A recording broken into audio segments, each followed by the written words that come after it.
Como ya les prometiéramos hace un par de semanas atrás, estamos nuevamente con nuestro buen amigo Juan del Amor, psicólogo, con quien estamos tratando lo que está pasando en el mundo, la crisis actual. Hemos hablado de esa crisis, de esas revueltas, sobre todo, que existen en los países del norte de África, y les dijimos que hoy, en esta entrega, les íbamos a hablar de la crisis en los países asiáticos, sobre todo en el Medio Oriente. Pero claro, nosotros evidentemente no somos dueños de la verdad. Evidentemente también muchísima gente se convierte en experto cuando las cosas ya han pasado, pero hay muy poquititos o casi ninguno es experto en lo que realmente va a suceder en el futuro, y eso no queremos ser nosotros, en ese sentido, los dueños de la verdad. Pero de todas maneras, como el mar calmo no hace buenos marineros, sí queremos transformarnos en por lo menos regulares marineros, trayéndoles algunos apuntes, sobre todo de lo que piensa Juan acerca de estas revueltas y de estas crisis. Buenas noches, Juan. Hola, buenas noches, Milton.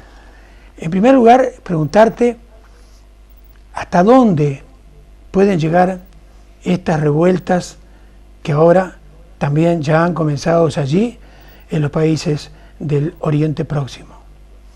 ¿Hasta dónde pueden llegar? Te estás refiriendo con respecto a territorios, a países, ¿verdad?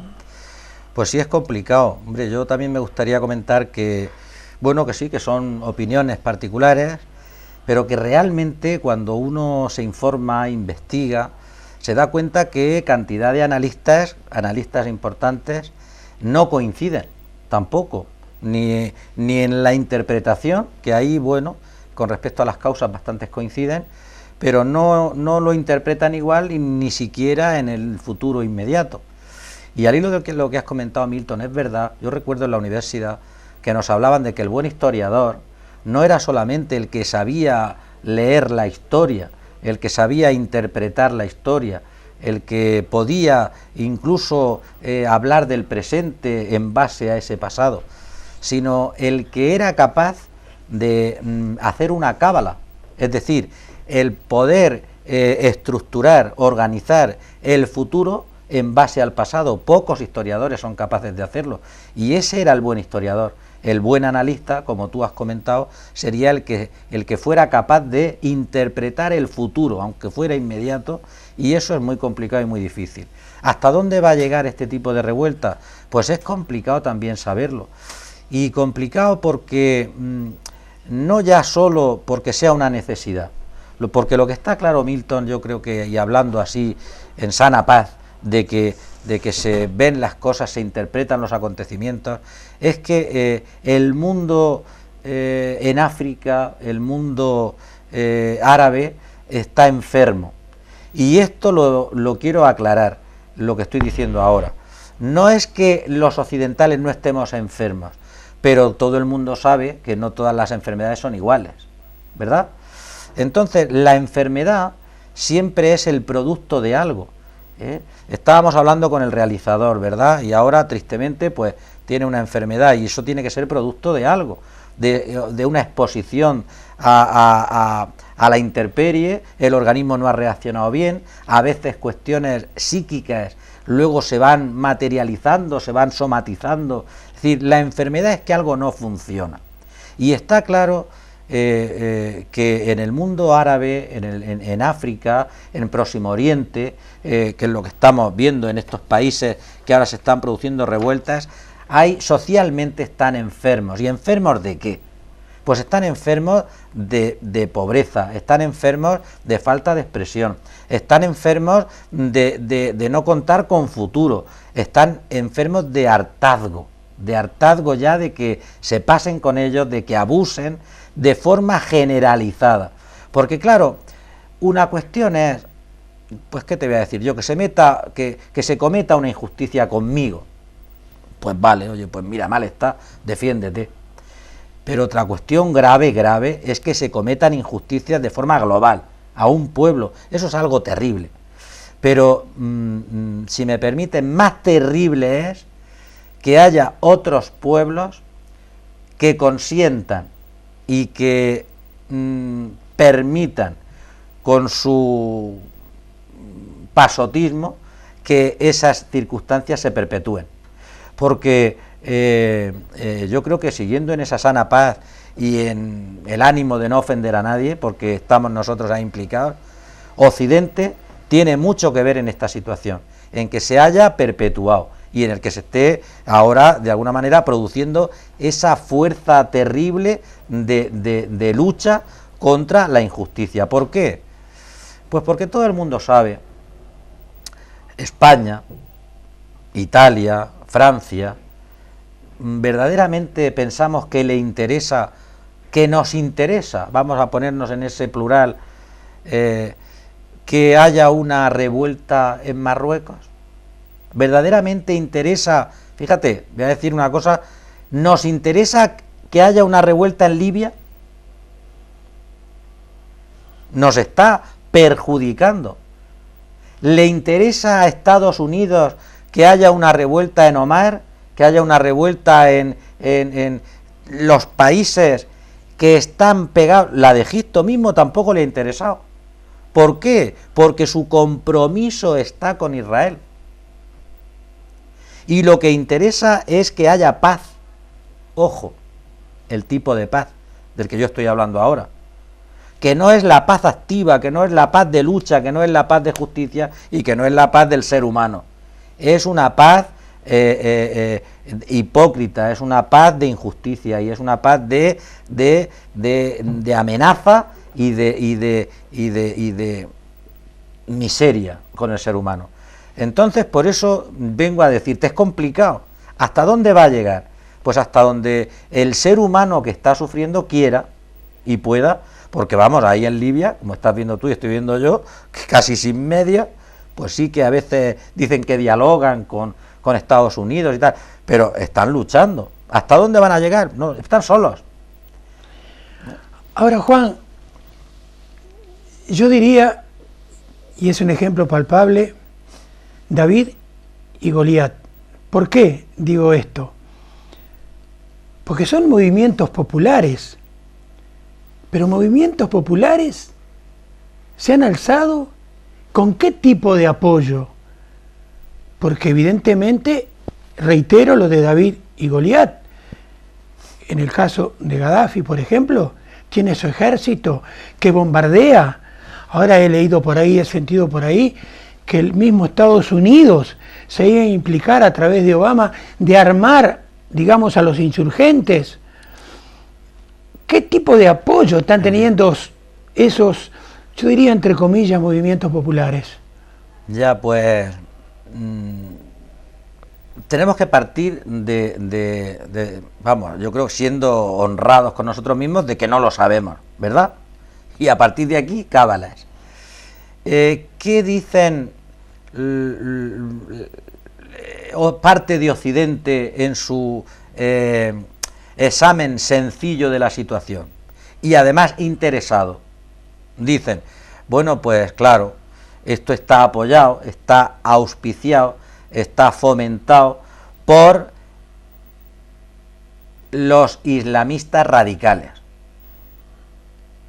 Claro, porque hay que tener en cuenta que esa situación paupérrima de miseria, de agotamiento emocional y físico, es un caldo de cultivo idóneo, extraordinario, para cualquier posicionamiento radical, para cualquiera. Porque en esos momentos en que la mente de alguna forma está enajenada y cualquier persona que venga y diga a uno que está ahí muerto, entre comillas, y le diga, pero bueno, aquí hay que levantarse y hay que luchar, y para eso estamos nosotros, y si hace falta, por Dios, que lógicamente Alá, se hace todo, y aquí coge, bueno, los hombres y las personas que son auténticos kamikazes y se suicidan y se inmolan en base a cuestiones de fe y de etéreas, ¿no? Aunque luego esa cuestión etérea se tiene su traducción, o sea, no pensemos que esa persona con eso ya se despide, no, esa persona previamente ya sabe que su familia se va a quedar con cierto tipo de ayuda. O sea que somos cándidos, pero hasta cierto punto. Es decir, ese caldo de cultivo de esa gente oprimida es propicia para el islamismo radical. Sí. Ahora, ¿realmente esa es la causa? Yo personalmente lo dudo. Hay otros que dicen, los nombres se me olvidan, pero hay un tipo de movimientos económicos de pequeñas sociedades limitadas con nombres y apellidos que se quieren mover a niveles de globalización mundial, en mercados que quieren controlar, que no quieren que se los controlen los estados, y pueden ser propicios para fomentar este tipo de revueltas, pues también. Pero es más sencillo, y no digo simple, sencillo pensar que el ser humano ha llegado ya a un límite y se rebela. Yo creo que es sencillo de pensarlo. Si eso es humano y es normal. En la historia se han dado situaciones parecidas, pues claro que se han dado. Y peores, no se nos olvide la Revolución Francesa, y peores. En Francia no hay ni tumbas de reyes. Es verdad. Es decir, el ser humano es capaz de, es lo que te he comentado yo antes, en ese símil y en esa metáfora. Cuando uno está enfermo, o una de dos, o te dejan morir, que puedes hacerlo, te mueres, o luchas contra la enfermedad. Pero, perdóname, un segundico, Milton. Cuando uno lucha contra una enfermedad, puede ser ayudándote con agentes externos, la farmacopea, está claro, y que alguien te diga tómate esto porque te ha hecho un diagnóstico, este es tu cuadro y te hace luego el pronóstico, pero también importantísimo, más de lo que pueda parecer, el ánimo interno. Esto que solemos decir, bueno, pues que parece que es un dicho, que no tiene sentido, que tienes que poner de tu parte, que tú tienes que estar animoso, que tú tienes que querer, puede parecer algo que no se materializa. Pues no, es verdad, lo que significa que en esta situación, independientemente de que pueda haber agentes externos, que no nos engañemos, los hay, y cuando hemos hablado de Estados Unidos le interesa la revuelta que hay en Libia, no. ¿Le interesaría a Estados Unidos y a España y a Francia y a Italia que siguiera Muammar el Gaddafi? Sí, hay que ser, sí nos interesaría, pero llegado el momento, pues hay que ver y negociar, y cuando ya es flagrante, pues tú fíjate si somos hipócritas que estamos ahora pensando si coger, pensando la ONU, Estados Unidos, la OTAN, si coger algún espacio y hacerlo que para que ellos no lo puedan usar, espacio aéreo me refiero, con respecto, porque están atacando con aviones, con tanques, y todavía no nos ponemos de acuerdo en eso. ¡Qué hipocresía tan grande!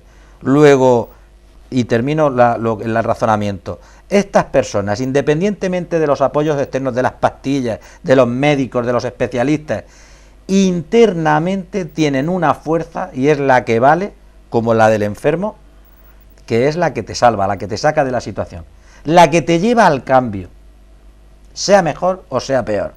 Pero cuando uno llega a esa situación, porque ya de por sí, ¿por qué se han aguantado 30 años y 40?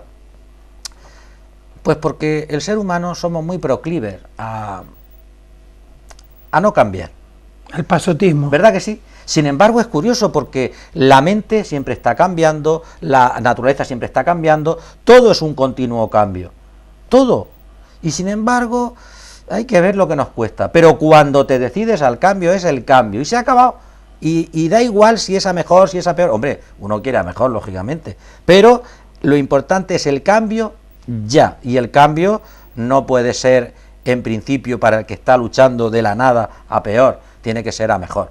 Basta quitar al cacique, quitar al fascista, quitar al autoritario, quitar al que ya se ha enraizado con hijos y con familia, para que algo de cambio tiene que haber, y en ese cambio es de entender que quien produce el cambio va a salir beneficiado en el sentido de justicia, ¿no? Esa es la intención.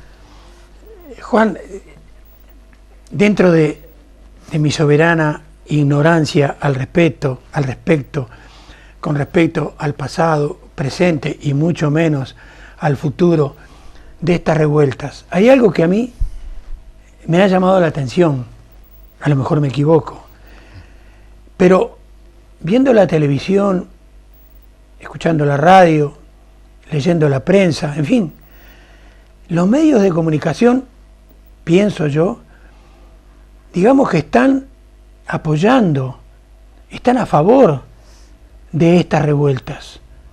Los medios de comunicación occidentales estoy hablando. Sí. ¿Por qué? Sí, es curioso. Yo, vamos, no, me lo estoy ahora pensando cuando tú me lo estás preguntando, y es muy curioso. Porque en principio, claro, los medios de comunicación normalmente los controla, los auspicia y los mantiene el poder, ¿no? El capital, y lógicamente quien ostenta el capital.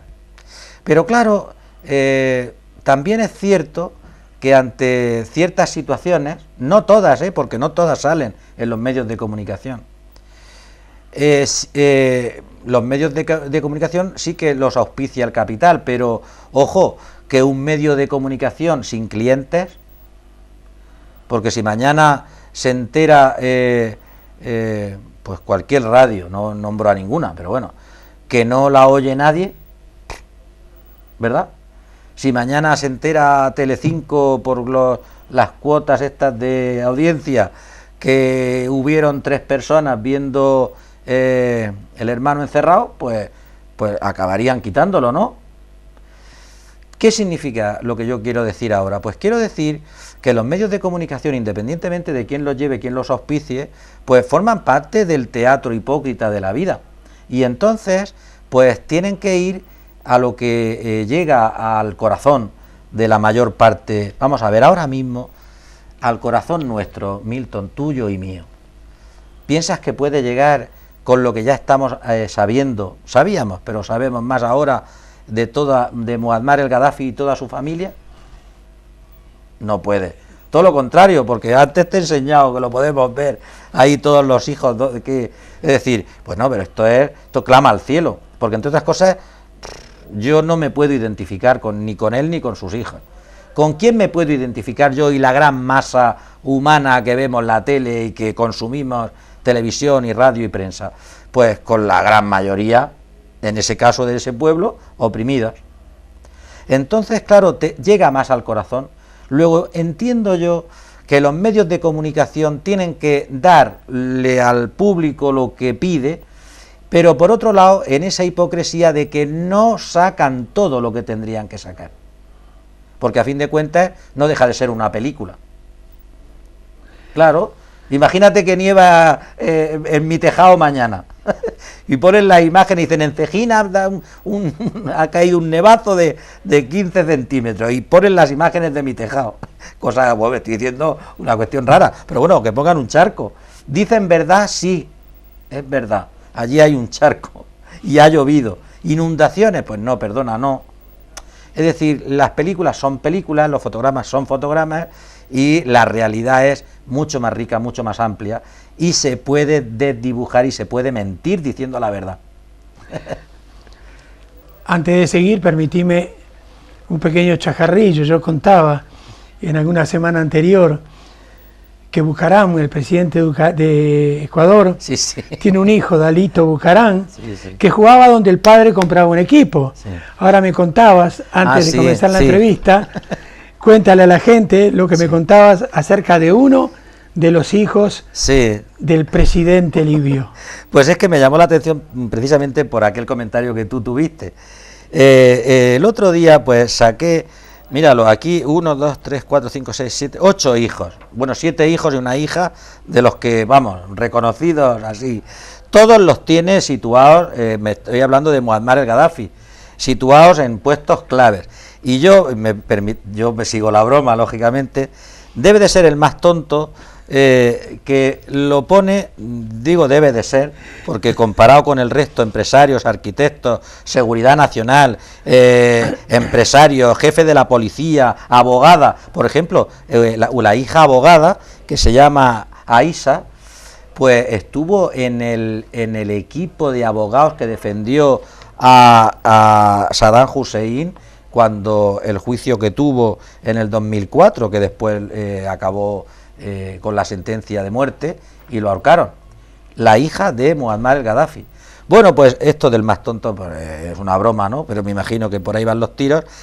Saadi es futbolista y ha estado, ha pertenecido, vamos, está, vamos, así documentado, a 3 equipos de fútbol de Italia, que es La Sampdoria, la Sampdoria, el Perugia y el Udine. Sí, y luego otra cuestión, bueno, y dicen las noticias y su currículum, que por lo visto no se jugó un partido una vez.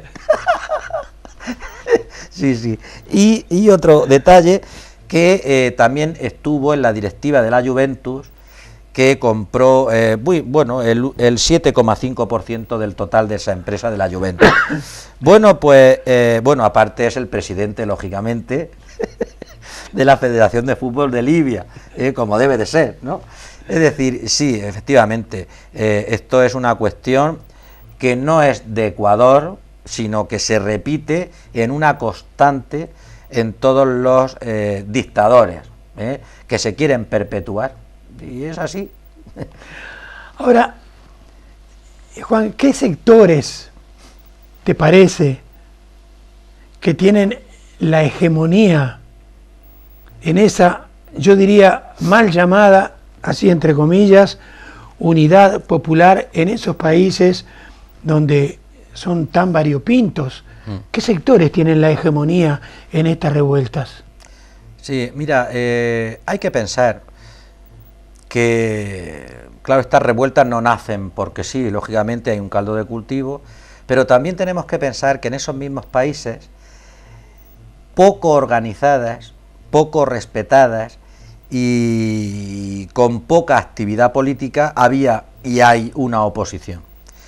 Qué curioso lo que te voy a decir ahora, en el sentido de que a esa oposición maltrecha que estaba y que es a la que hay que darle protagonismo, porque esa es la oposición y el colectivo de personas que pueden mañana confrontarse en unas elecciones y hacerle frente en unas elecciones a los radicales islámicos. Y ojo, yo, claro, entiendo que cualquier persona que nos escucha puede comprender que cuando yo hablo de radicales, lo considero negativo, esté donde esté.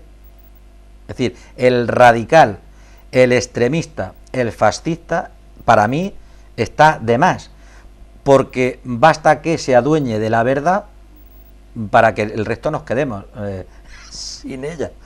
Claro, entonces, claro, como cualquier radical, de cualquier tipo de verdad, lógicamente sus verdades son absolutas, y entonces te invaden todos los campos y dimensiones del ser humano. Luego, yo estoy en contra de cualquier movimiento radical, sea en el lado que sea, porque al fin de cuentas no tienen lado. No, le refiero que no tienen izquierda ni tienen derecha, son en sí mismos pues radicales y están ahí, y hay que abominar de ese tipo de actitudes en personas y en colectivos. Luego, por eso yo digo que es negativo. ¿Cómo se contrasta? Pues con, yo creo, Milton, que es donde está la base y la clave, por este colectivo que ahora se está conformando de oposición a lo que ya había, y que a la misma vez, para hacerse notar a nivel internacional, ya están dando pasos, por ejemplo en Libia, lo han dado en Egipto, con respecto a asesorarse y codearse, pues tanto en las Naciones Unidas como en algunos países como es Estados Unidos, y han tenido reuniones ya para hablar de lo que está pasando y de lo que son capaces de poder llegar, ¿no? Claro. Juan, ocultando la bola de cristal, entonces te preguntaría, ¿quiénes son finalmente, si es que muchas de estas revueltas llegan a su fin, quiénes son los que finalmente reemplazarán a los anteriores y qué alcances políticos y económicos entonces pueden tener este cambio? Pues es complicado, es muy complicado. Mira, claro, grabamos, hoy es miércoles de ceniza. Ayer fue 8 de marzo, el Día Internacional de la Mujer Trabajadora.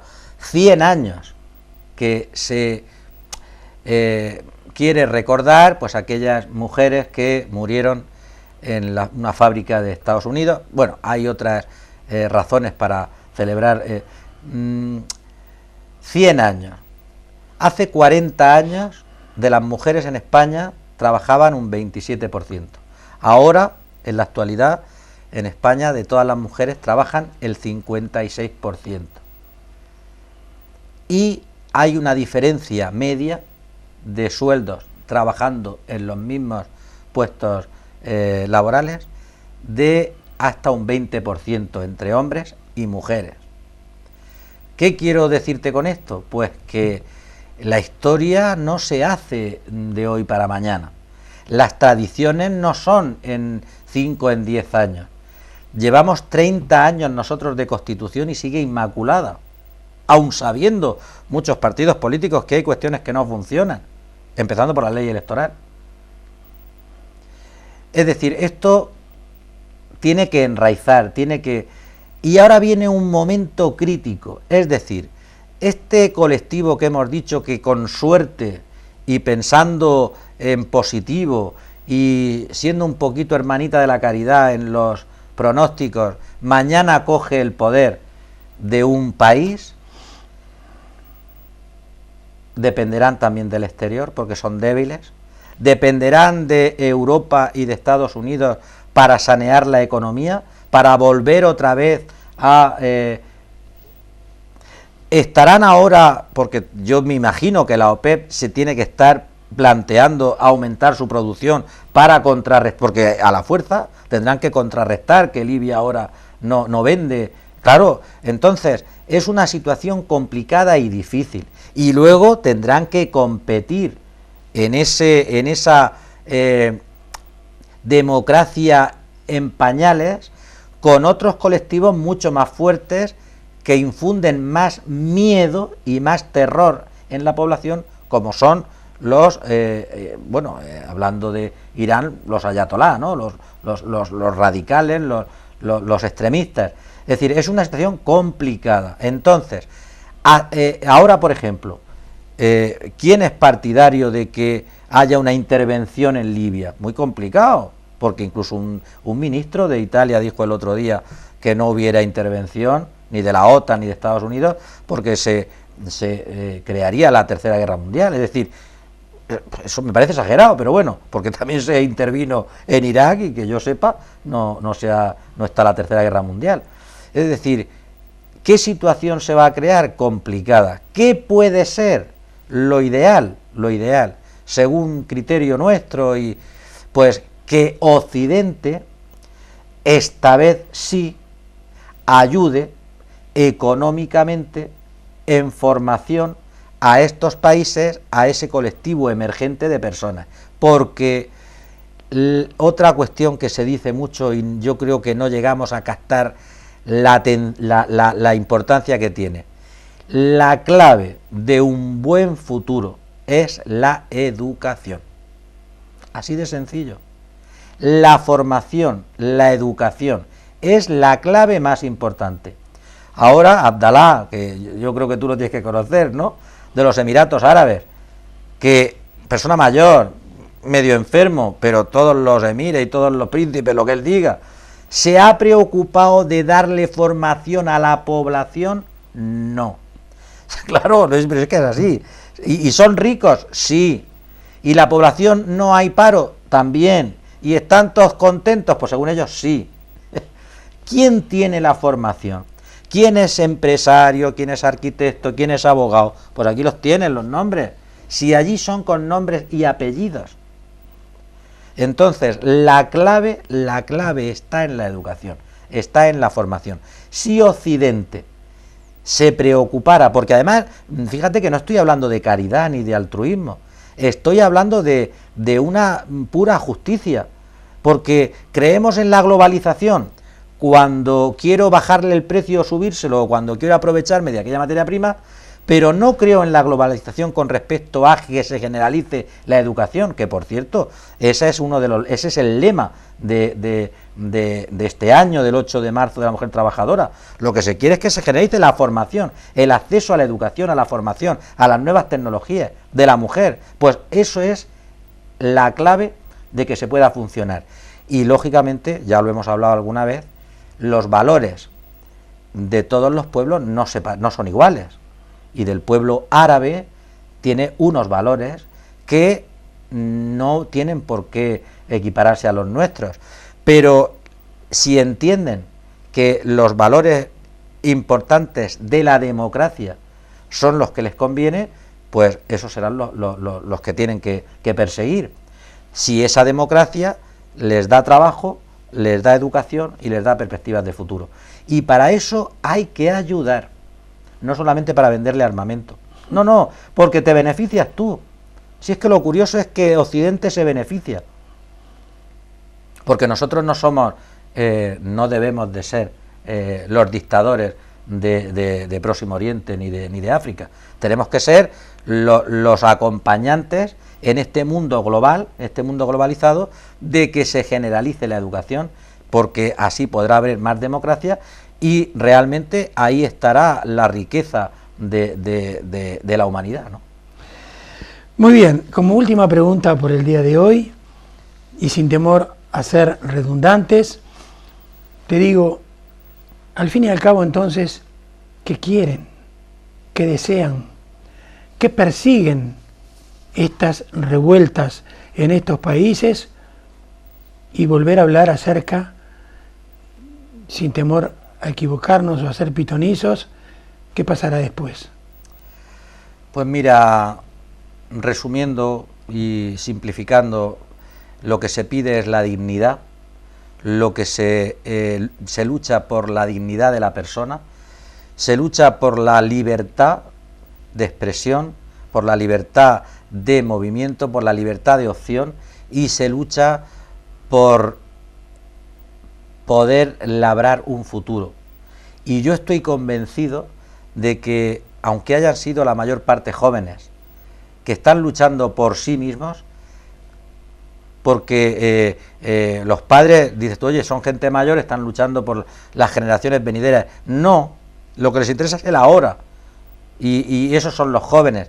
Pero aunque lo piensen o no, que no estoy yo en su cabeza de ellos, ni puedo, lo que sí es cierto es que están labrando un futuro a su nación, a su pueblo, a su raza. Y esa es la grandeza del momento histórico que están viviendo y que deben de vivir, y que se debiera, y aunque la palabra no sea la más acertada, debiera de contagiarse al resto del África negra, del África más deprimida, más paupérrima, y porque, bueno, allí ya sabes tú, bueno, Sudáfrica todavía tiene que demostrar y justificar que es demócrata, todavía, y es el país en apariencia más demócrata del África, de Sudáfrica, de subsahariana. Pues entonces yo creo que es, al nivel que tú me has preguntado, el momento clave de que la dignidad de la persona esté por encima, y eso significa lucha y significa morir. Y yo voy a, fíjate, es que hoy, ya sé que esto sale dentro de una semana, pero hoy es miércoles de ceniza, y es curioso porque el miércoles de ceniza, que es, ya se sabe todo el mundo, que son se celebra, que son 40 días hasta la Pascua, que es para los cristianos, es para los católicos, es para todo el mundo cristiano. Hoy es miércoles de ceniza, y eso también es muerte, es morir para poder vivir. Es decir, la ceniza, la simbología de la ceniza es, primero, se ha quemado lo que el año pasado sirvió de triunfo, para que eran las palmas. Las palmas era el triunfo de la entrada en Jerusalén. Eso es tan efímero que ha quedado en ceniza. Y te sirve para penitencia, te sirve para arrepentimiento, te sirve para convertirte, y te sirve para nacer a una vida nueva. Esta simbología viene perfecto, porque son pueblos que necesitan morir, que necesitan sacrificarse. La persona que no se sacrifica, que no muere, no puede vivir. Es curioso, y no es ni nada contradictorio. Cada uno de nosotros que piense en su vida particular, en la tuya, en la mía, y no puedes vivir si no se muere a parcelas. Cualquier opción significa renuncia, y cuando no hay un sacrificio, no hay victoria. Y esto es así. Es decir, ahora mismo es un momento de lucha, es un momento de sacrificio, es un momento de muertes. Te he traído, pero bueno, incluso la cantidad que a fecha de hoy, oficiales muertos en cada país en los que se están produciendo, pero eso, simbólicamente lo digo, es necesario para que renazca ese pueblo en paz otra vez. Es una paz activa, no es la paz moribunda y mortecina que quieren Occidente y que quiere América. No, es la paz viva, que significa lucha, sacrificio, muerte, pero es lo que hace falta para poder vivir. Y esa es la situación y la tesitura. Por eso nosotros, incluso católicos, cristianos, debemos de identificarnos con estos hermanos, llamémosle por ser humano, que está viviendo, que en lucha y en sufrimiento. Pero es un paso necesario para poderse ganar lo que es la democracia, porque aquí también a nosotros, aquí ahora hablamos de democracia y damos lecciones, pero tampoco nos la han regalado. También y que se lo pregunten a la mujer trabajadora, y que nos pregunten a los españoles a ver si que estamos aquí porque alguien ha venido y ha dicho tomar. No, ha costado lucha, ha costado sacrificios, muertos, y eso es los pasos necesarios para poder tener dignidad y para poder tener libertad, y para luego que se pueda generalizar lo que es la educación. Y luego ya vendrán otras cuestiones que nosotros, gracias a nosotros mismos, tenemos, como es la sanidad y como son otros derechos que los mantenemos y que tienen que seguir así. Muchas gracias, Juan.